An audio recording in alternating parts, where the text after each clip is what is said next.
Il y avait de l'or, ou plutôt, il y avait l'idée de l'or. Une rumeur de famille, quelques pièces peut-être, des lingots peut-être, un trésor. Une famille entière a été tuée pour un trésor que personne n'a jamais vraiment vu. Pascal Troadec, son épouse Brigitte, leurs 2 enfants, Sébastien et Charlotte.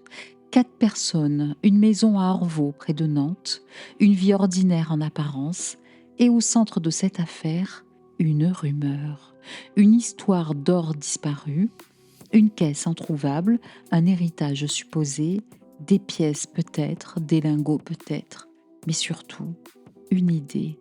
L'idée que les 3 decks savaient, l'idée qui cachait quelque chose, l'idée qu'ils avaient pris ce qui devait revenir à quelqu'un d'autre. Dans la tête d'Hubert Kawissin, cette rumeur va devenir une certitude.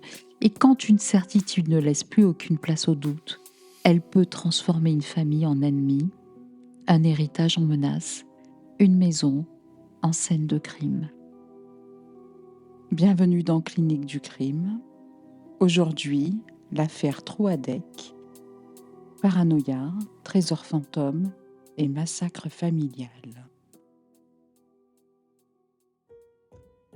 Pour comprendre ce qui va se passer cette nuit, il faut remonter à la légende. Et elle a une date. 18 juin 1940, à Brest. Les troupes allemandes avancent, la France s'effondre, et dans l'urgence, un ordre tombe.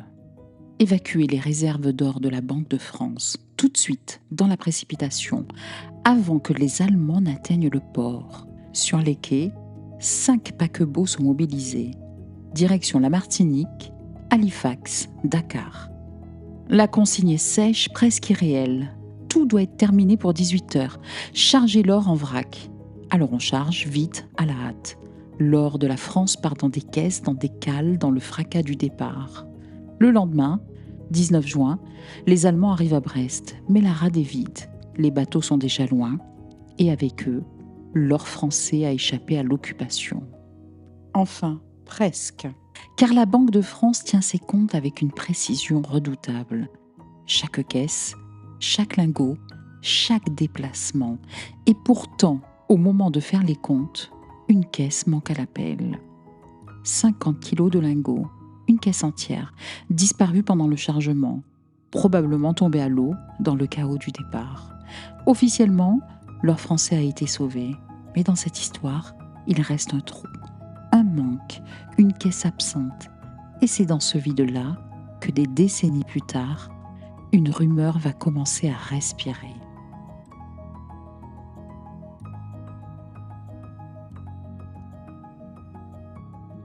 Mais une rumeur ne flotte jamais seule dans l'air. Pour qu'elle prenne corps, il lui faut un lieu, des noms, une famille, des liens anciens, des phrases répétées, déplacées, déformées avec le temps.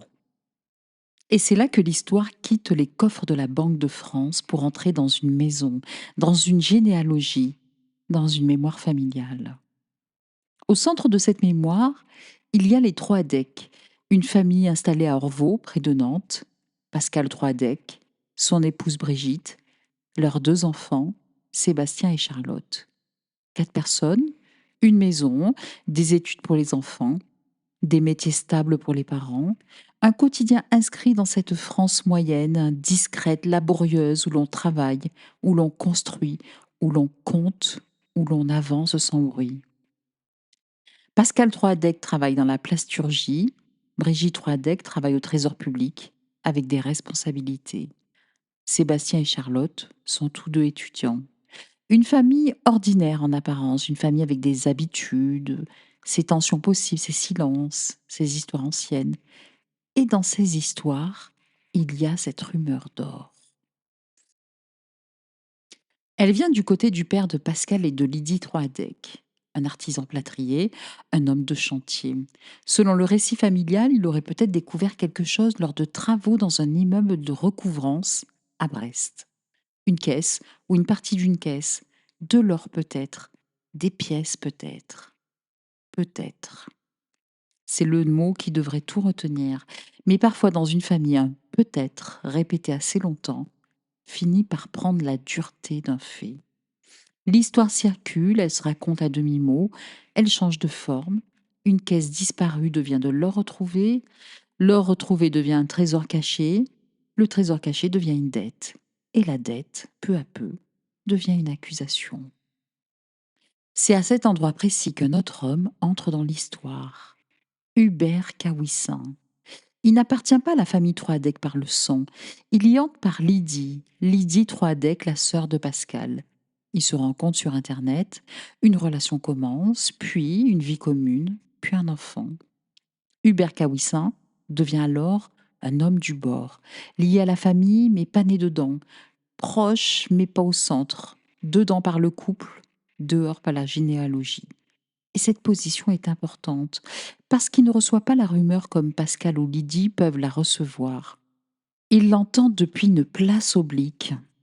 Il écoute à travers Lydie, à travers ses récits, à travers les blessures familiales, à travers les soupçons déjà présents, à travers ce sentiment que quelque chose aurait été pris, caché, confisqué. Au départ, il y a donc une famille, une rumeur, un héritage possible, une caisse absente, des pièces d'or dont personne ne peut vraiment prouver l'existence. Et il y a Hubert Kawissin qui va peu à peu s'emparer de cette rumeur, la reprendre, la travailler, la durcir. Ce qui aurait pu rester une histoire familiale trouble, une légende transmise dans les repas, les rancœurs et les demi-confidences, devient chez lui autre chose.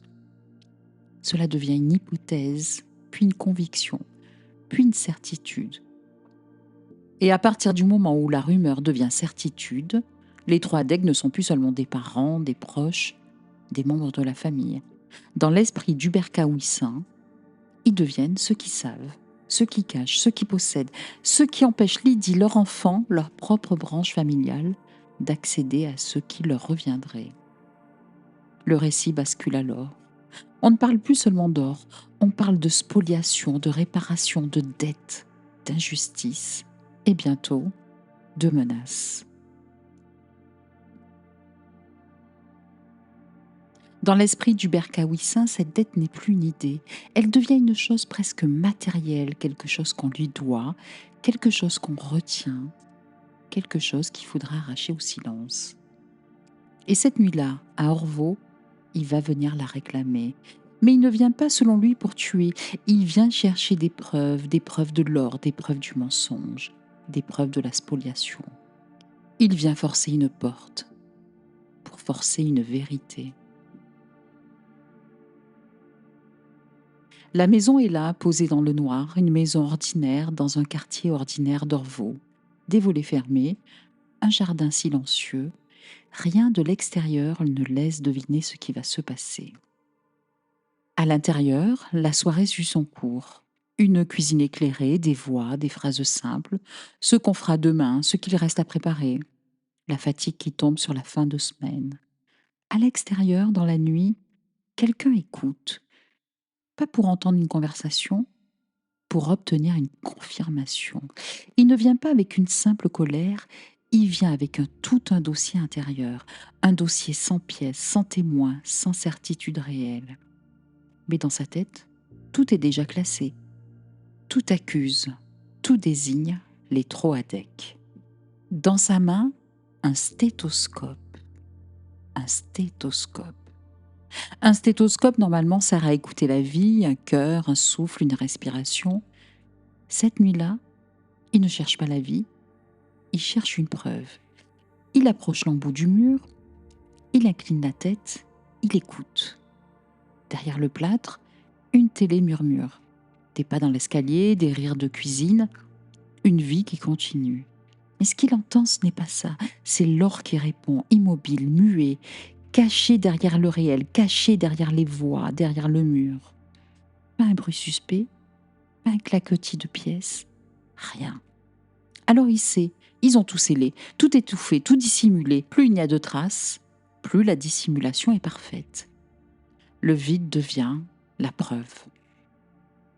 Pour comprendre ce qui se joue dans cette scène, il faut revenir à l'homme, Hubert Kawissin. Mais avant d'être l'homme qui va entrer dans la maison des Troadec, Hubert Kawissin a été un enfant dans une famille difficile, une mère décrite comme rejetante, des périodes d'alcoolisme, une dépression qui envahit l'atmosphère, des mots durs, des injures, une maison où l'on grandit avec l'idée que l'amour peut se retirer, que la sécurité peut manquer, que le lien peut blesser.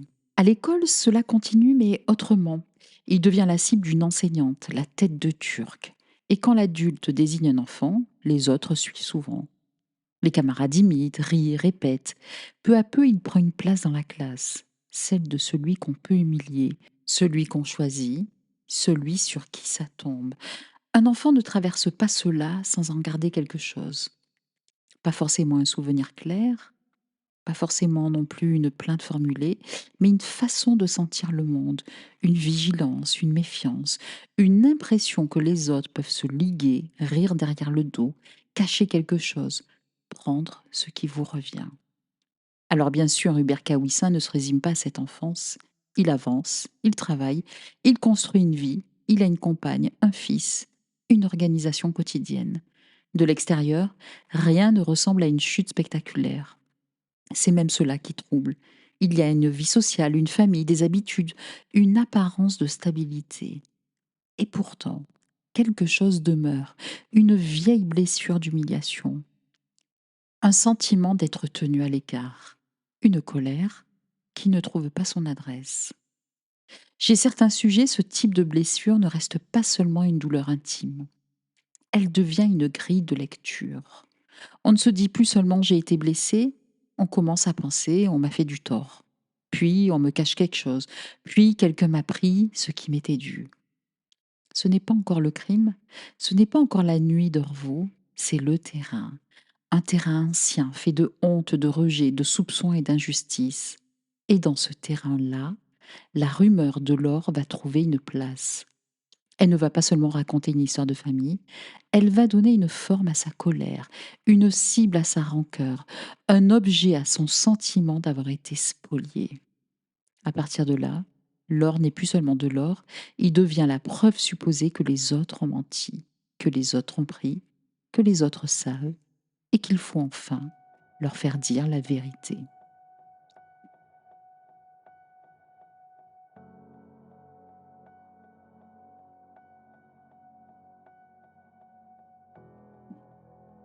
Il y a une autre figure dans cette histoire, une figure centrale et pourtant souvent laissée dans l'ombre quand on raconte l'affaire. Lydie Troadec, la compagne d'Hubert Kawissin et la sœur de Pascal. Lydie n'est pas à côté de l'histoire, elle est dedans, au cœur même du nœud familial. Elle appartient aux deux mondes, celui d'Hubert avec qui elle vit et celui des Troadec dont elle vient. Elle est la compagne de l'un et la sœur de l'autre.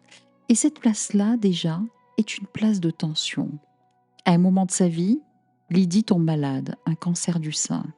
Hubert est là, il s'occupe d'elle, il prend en charge, il accompagne, il devient présent, utile, presque indispensable. Il est celui qui reste, qui veille, qui répond. Mais pendant ce temps, Lydie attend autre chose. Un geste de son frère, un appel, une visite, une preuve que Pascal est là, lui aussi. Pas seulement comme frère biologique, comme frère réel, comme frère présent. Et ce geste ne vient pas, ou pas comme elle attend, pas assez, pas au bon moment, pas avec la bonne intensité. Alors, quelque chose se creuse, une déception, une blessure, peut-être même une rancœur. Dans cet espace laissé vide par le frère, Hubert prend toute la place. Il ne devient pas seulement le compagnon qui aide, il devient celui qui comprend, celui qui voit sa souffrance, celui qui confirme que quelque chose ne va pas. C'est peut-être lui qui dit ⁇ Tu le vois bien, ils ne sont pas là pour toi ⁇ Et c'est là que le lien se resserre. Deux personnes blessées se trouvent. Deux fragilités s'accrochent l'une à l'autre. Chacun devient pour l'autre une preuve, un appui, un refuge. Dans la clinique, on parle parfois de relation anaclyptique, un lien d'étayage où l'autre sert de béquille psychique. On tient parce que l'autre tient avec nous. Mais ce type de lien peut devenir dangereux lorsqu'il se ferme, quand il ne laisse plus entrer personne, quand le couple ne respire plus avec le dehors. Peu à peu, leur monde se rétrécit. Le fils est déscolarisé, l'enseignement se fait à la maison, les sorties diminuent, les contacts deviennent plus rares, le quotidien se replie sur lui-même. On sort moins, on parle moins avec les autres, on confronte moins ses idées au monde. Et quand le monde extérieur se retire, le réel devient plus fragile. Il y a moins de voix pour contredire, moins de regards pour nuancer, moins de rencontres pour remettre du jeu du doute de l'air. Dans ce huis clos, les convictions d'Hubert ne rencontrent presque plus d'obstacles. Elles circulent, elles se répètent, elles s'installent. Et Lydie, peu à peu, entre dans cette lecture du monde. Elle observe, elle note, elle accumule. Un cahier apparaît, un cahier de preuves. Les ongles bien limés de Pascal, sa chemise blanche, son sourire. Cette phrase, on dirait le gagnant du loto. Pris séparément, ce sont des détails ordinaires. Un homme qui soigne ses mains, une chemise claire, un sourire. Une impression lancée dans une conversation, rien de plus. Mais dans le cahier de Lydie, ces détails changent de nature. Ils ne sont plus des détails, ils deviennent des signes, des indices, des confirmations. La chemise blanche ne dit plus seulement il porte une chemise blanche, elle semble dire il cache quelque chose. Les longs limés ne disent plus seulement il a les mains soignées, il semble dire il vit mieux que nous. Le sourire ne dit plus seulement il sourit, il semble dire il sait. C'est ainsi que la rumeur devient système, non pas d'un seul coup, mais par petite addition, un détail, puis un autre encore. Et à force d'être alignés dans le même sens, les détails finissent par fabriquer une certitude. Lydie ne regarde plus seulement Pascal comme son frère, elle commence à le regarder à travers le regard d'Hubert. Et dans ce regard-là, Pascal n'est plus seulement absent, décevant, insuffisant, il devient suspect, il devient détenteur, il devient celui qui aurait pris. C'est cela peut-être le plus inquiétant dans cette affaire. La croyance ne reste pas seule dans la tête d'un homme. Elle trouve une écho, elle trouve une maison. Elle trouve quelqu'un pour la noter, la reprendre, la confirmer. Lydie devient alors, plus qu'une compagne inquiète ou blessée, elle devient co-croyante. Elle entre dans le récit, et à deux, ils ne doutent presque plus. Ce que l'on voit se dessiner ici porte un nom ancien. À la fin du XIXe siècle, deux psychiatres français, Lazègue et Falleret, décrivent ce qu'ils appellent la folie à deux. L'idée est simple et terriblement inquiétante. Un délire peut circuler entre deux personnes. Il ne reste pas forcément enfermé dans la tête d'un seul sujet. Il peut passer dans le couple, dans la famille, dans un espace fermé, pauvre en contradictions, pauvre en regard extérieur. Souvent, il y a un sujet plus actif, plus convaincu, plus moteur, celui qui porte le récit, celui qui organise le monde autour d'une certitude. Et puis il y a l'autre, celui ou celle qui vit à côté, qui entend les mêmes phrases, qui partage la même maison, la même inquiétude, la même blessure, le même isolement. Peu à peu, l'autre ne croit pas seulement par adhésion, il croit par imprégnation, parce qu'il n'y a plus assez d'air autour, plus assez de dehors, plus assez de voix pour dire non mais attendez, ce que vous racontez ne tient peut-être pas là. Dans l'affaire Troadec, le cahier de Lydie est presque une image clinique à lui seul.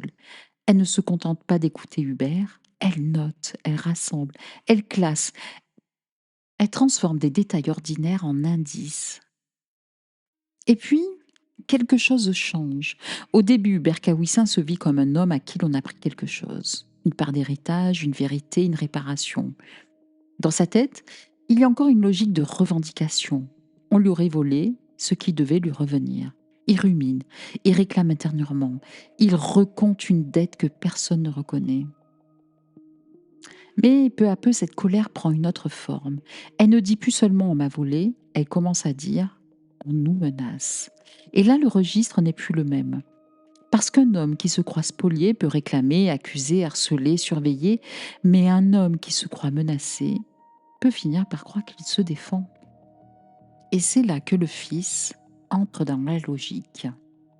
Il faudrait le protéger, le sortir de l'école, le garder près de soi. Dans leur tête, Pascal Troadec pourrait s'en prendre à lui. Il pourrait vouloir l'éliminer, parce que l'enfant serait lui aussi un héritier possible. On voit bien à quel point le réel s'est rétréci. Un oncle devient un danger, Une famille devient une menace, un enfant devient une cible à protéger. Lydie va le chercher à son école. Elle ne le fait pas pour une raison ordinaire, elle le fait parce qu'elle a peur. Parce que dans le monde qu'ils habitent désormais, le danger est partout. Il peut venir du frère, de la famille, d'une voiture derrière eux, d'un regard, d'un silence.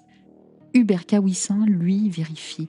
Il tourne autour de rond-point une fois, puis encore, encore, pour voir si quelqu'un le suit. Il n'y a pas besoin d'hallucination ici, pas besoin de voix, pas besoin d'images délirantes spectaculaires. Ce qui est à l'œuvre est plus froid, plus serré, une logique de surveillance totale. Il regarde les voitures derrière lui, il interprète les trajectoires, il cherche le signe qui viendra confirmer ce qu'il croit déjà. Et puis il cherche, puis il trouve. Parce que lorsqu'une certitude est installée, le monde entier peut devenir un tableau d'indices. À partir de là, Hubert Kawissin ne se vit plus seulement comme un homme lésé, il se vit comme un homme acculé, un homme qui pense que le danger approche, un homme qui croit devoir agir avant que les autres n'agissent contre lui. C'est cette bascule qui est décisive, le passage de la rancœur à la menace, de la plainte à la défense, de « ils m'ont pris quelque chose » au « ils veulent nous détruire ». Et quand un sujet en arrive à croire que frapper le premier, c'est survivre, alors le passage à l'acte devient possible. C'est ici qu'il faut parler de délire paranoïaque, pas au sens courant du mot parano. Un délire paranoïaque, c'est vraiment autre chose, c'est une certitude qui se ferme. Ce qui frappe chez Hubert Kawissin, ce n'est pas un délire spectaculaire. Il ne parle pas de voix, il ne décrit pas de vision, il raisonne, il observe, il relit, il construit. Mais tout son raisonnement tourne autour d'une conclusion déjà fixée. Les trois decks savent, ils cachent, et ils ont pris. Et peu à peu, les trois decks menacent. Mais une certitude de ce type ne naît jamais tout à fait dans le vide. Chez Hubert Kawissin, la rumeur d'or vient rencontrer une histoire plus ancienne. Une enfance qui semble marquée par la précarité, l'instabilité, mais aussi par une expérience d'humiliation scolaire. Une maîtresse qui l'aurait pris pour tête de turc, des enfants qui auraient suivi, un enfant désigné, exposé, rabaissé sous le regard du groupe. Il ne s'agit pas de dire que l'enfance explique tout, ce serait trop simple et cliniquement faux. Beaucoup d'enfants grandissent dans la précarité sans devenir violents. Beaucoup traversent l'humiliation sans jamais transformer leurs blessures en persécution.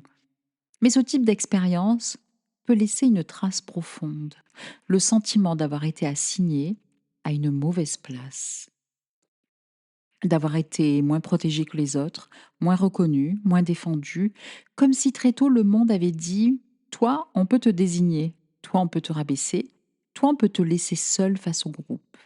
Et certaines humiliations ne disparaissent pas. Elles se déposent, elles attendent, elles deviennent une zone sensible, une blessure de place, d'orgueil, d'exclusion.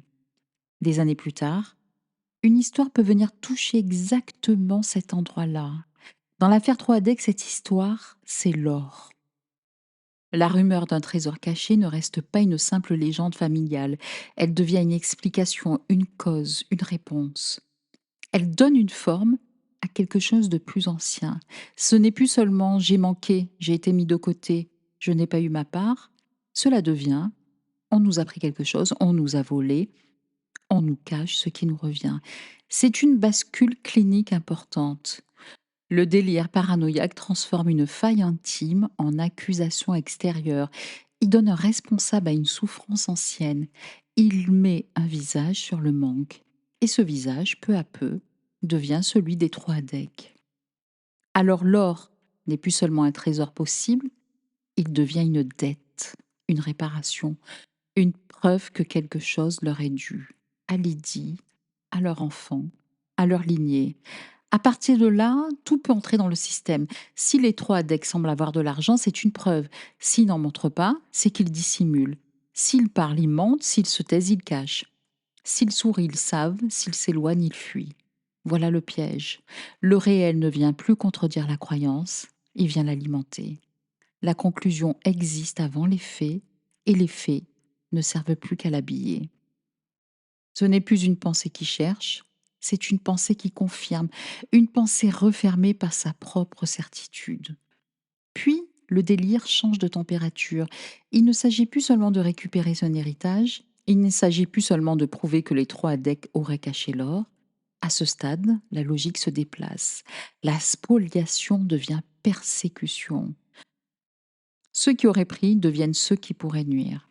Ceux qui auraient caché deviennent ceux dont il faut se protéger. Dans le délire paranoïaque, cette bascule est décisive. Le sujet ne se vit plus seulement comme lésé, il se vit comme menacé. Et quand il se vit comme menacé, tout change. Il faut surveiller, anticiper, vérifier, se défendre, protéger la maison, le couple, l'enfant. Dans leur monde intérieur, leur fils devient exposé. L'école, qui devrait être un lieu banal de la vie quotidienne, devient un point de vulnérabilité, un lieu où l'enfant pourrait être atteint. Alors ils vont jusqu'à le déscolariser, non par choix éducatif, mais parce qu'ils ont peur, parce que dans leur système, l'enfant pourrait être visé à son tour. Et c'est là que le délire cesse d'être seulement une idée. Il organise les gestes, il modifie la vie, il rétrécit le monde. On retire l'enfant de l'école, on surveille les trajets, on interprète les voitures, on tourne autour d'un rond-point pour vérifier si quelqu'un suit. À ce stade, Hubert Kawissin ne se vit plus seulement comme un homme lésé, il se vit comme un homme acculé, un homme qui pense que le danger approche, un homme qui croit devoir agir avant que les autres n'agissent contre lui. C'est cette bascule qui est décisive, de la rancœur à la menace, de la plainte à la défense, du ils nous ont pris quelque chose au ils vont nous détruire. Et quand un sujet en arrive à croire que frapper le premier, c'est survivre, alors le passage à l'acte devient possible. Mais entre une certitude intérieure et un crime, il y a encore un seuil, un moment où l'idée quitte la tête, où elle prend un corps, un trajet, une nuit, une maison. Et chez Hubert Kawissin, ce seuil ne se franchit pas d'un seul coup. Avant le massacre, il y a déjà eu une première intrusion, une première tentative, une première recherche. 10 jours avant le massacre, Hubert Kawissin est déjà venu. Il est venu chercher, observer, vérifier. Dans sa tête, il est encore dans une logique d'enquête. Il veut trouver une trace, une preuve. Un signe que l'or existe, que les trois Adek savent, qu'ils savent quelque chose. Mais il ne trouve rien, rien qui confirme, rien qui apaise. Et c'est peut-être cela justement qui aggrave tout. Parce que dans un délire paranoïaque, l'absence de preuve ne vient pas toujours contredire la croyance. Elle peut au contraire la renforcer. S'il ne trouve rien, ce n'est pas que l'or n'existe pas, c'est qu'il est mieux caché. C'est qu'on le dissimule encore davantage. C'est que le secret résiste. Alors il revient. Cette fois, il ne vient plus seulement avec une idée, il vient avec un objet étrange, presque absurde, mais terriblement parlant. Un stéthoscope. Il se cache près de la haie, il attend, observe la maison, il écoute. À l'intérieur, la famille Troadec vit sa soirée, une soirée ordinaire en apparence. Brigitte laisse la porte ouverte pour le chat. Ce détail minuscule va ouvrir la scène. Hubert Kawissin rentre. Il se glisse dans la maison, il se cache, il attend que la famille s'endorme. On est là dans quelque chose de très froid, de très organisé. Il ne frappe pas encore, il attend, il contrôle. Il surveille.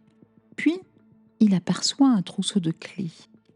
Il le prend, et c'est le bruit des clés qui réveille Brigitte et Pascal Troadec. À partir de là, tout bascule. Pascal descend, il tient un pied de biche, il tombe sur Hubert Kawissin. Il y a une confrontation, une bagarre. Hubert parvient à le désarmer. Et au moment où Pascal perd son arme, c'est comme si toute la tension accumulée depuis des mois, peut-être depuis des années, se concentrait dans un seul point. Sébastien sort de la chambre, et là, selon le récit d'Hubert Kawissin, commence ce qu'on peut appeler une furie meurtrière. Il frappe Sébastien avec le pied de biche. Dans ses mots à lui, il dira ensuite « C'était foutu, c'était foutu ». Cette phrase est terrible, parce qu'elle dit quelque chose du basculement psychique.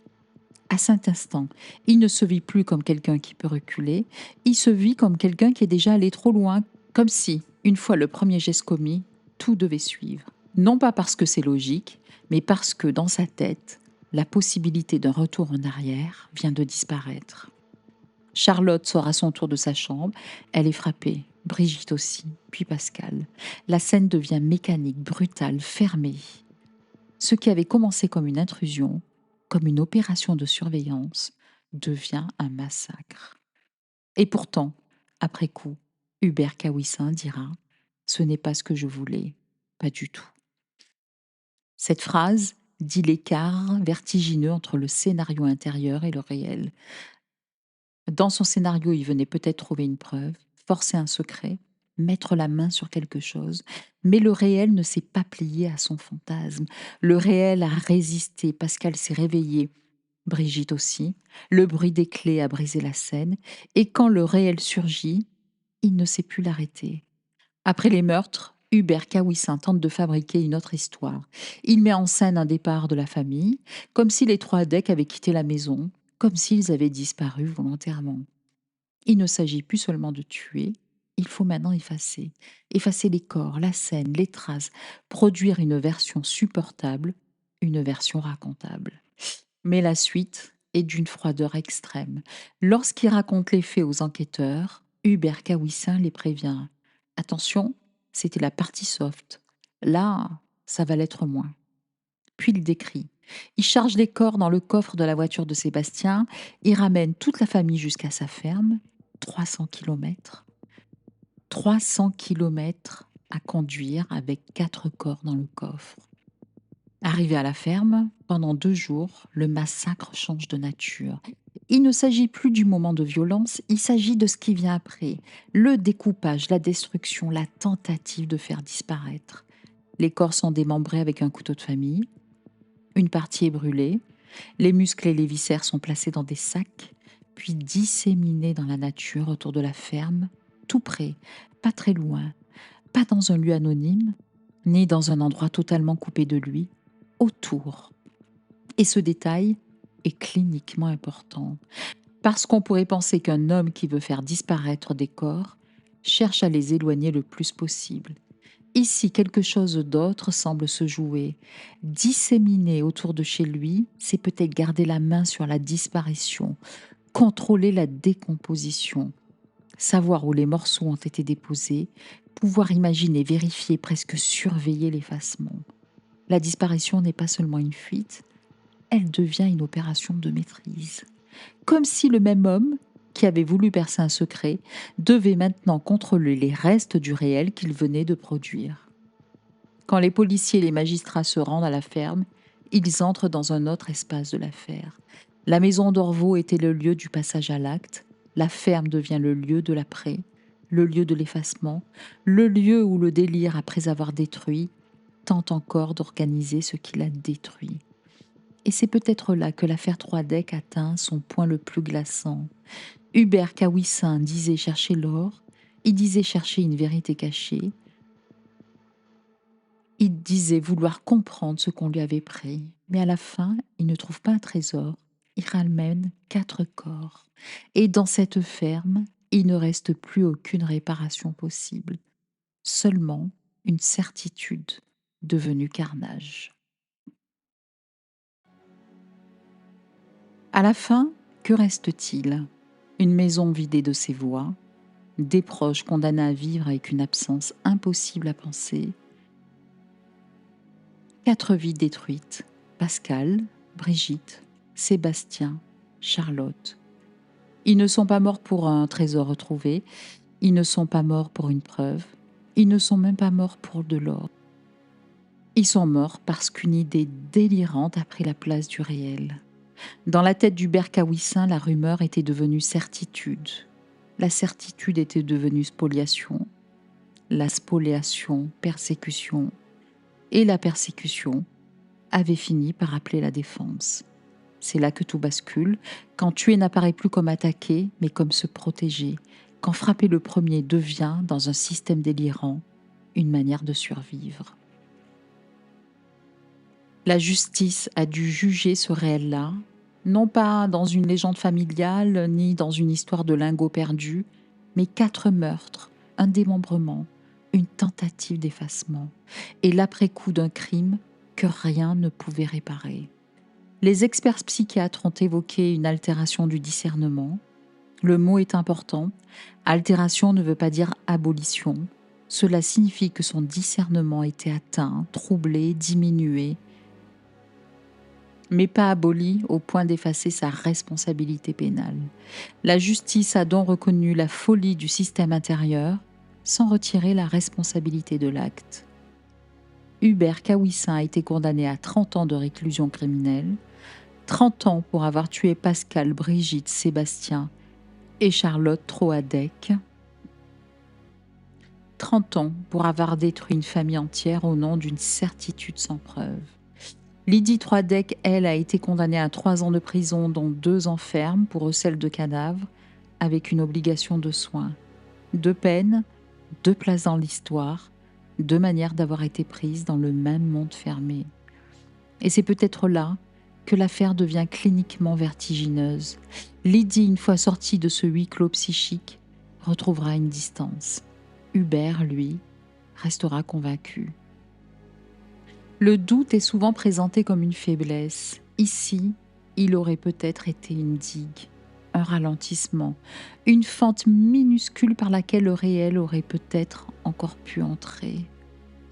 Une question simple, presque fragile. Et si je me trompais ?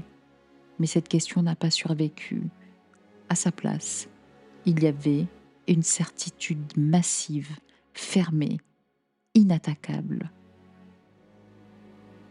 À la fin, il ne reste pas l'or, il reste 4 noms. Et cette vérité terrible, parfois ce qui tue n'est pas le réel, c'est ce qu'un homme finit par croire plus fort que le réel.